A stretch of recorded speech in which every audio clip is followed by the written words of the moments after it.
Une grande part du conflit qui surgit dans nos vies, c'est parce que Dieu cherche à nous conduire plus loin pour ouvrir nos yeux à lui, afin de nous introduire dans la lumière de son Fils. Dieu cherche à élargir notre horizon spirituel, et l'ennemi est contre cela. Il ne va pas le permettre s'il le peut.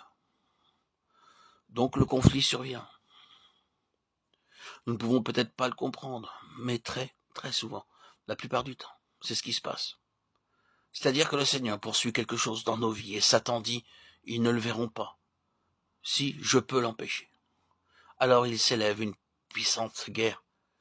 Cet aveuglement est surnaturel, de même que l'illumination est surnaturelle. Le Dieu de ce siècle. Cette désignation peut signifier plus que seulement une période dans le temps.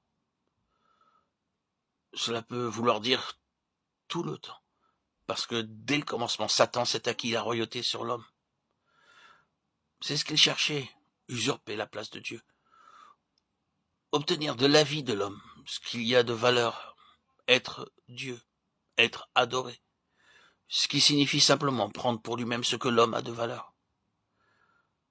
Dieu a créé l'homme dans l'intention qu'il soit un véhicule qui lui apporte quelque chose pour son plaisir et sa gloire, quelque chose digne de Dieu, une valeur qu'il devait avoir de l'homme.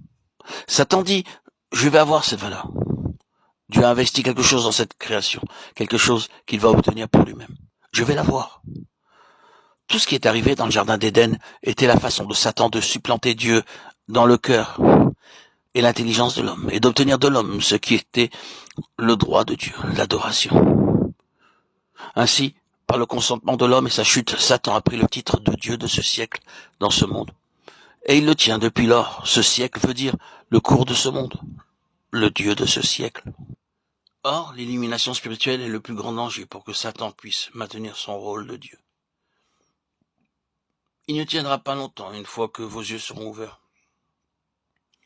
Dès qu'un cœur est éclairé, le pouvoir de Satan est en même temps anéanti. Aussi, conformément à ce fait, le Seigneur a dit à Paul sur la route de Damas, vers qui je t'envoie, afin que tu leur ouvres les yeux pour qu'ils passent des ténèbres à la lumière et de la puissance de Satan à Dieu. Acte 26, 17, 18. Les deux choses vont ensemble. Des ténèbres à la lumière, de la puissance de Satan à Dieu. Je répète que la plus grande menace et le danger pour Satan et sa position est l'illumination spirituelle.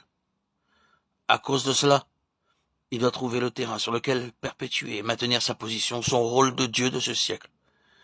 Et quel terrain le satisfera dans ce but?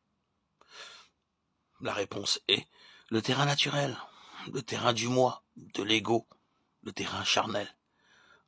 Vous demeurez sur le terrain naturel et vous donnez à Satan le droit de possession.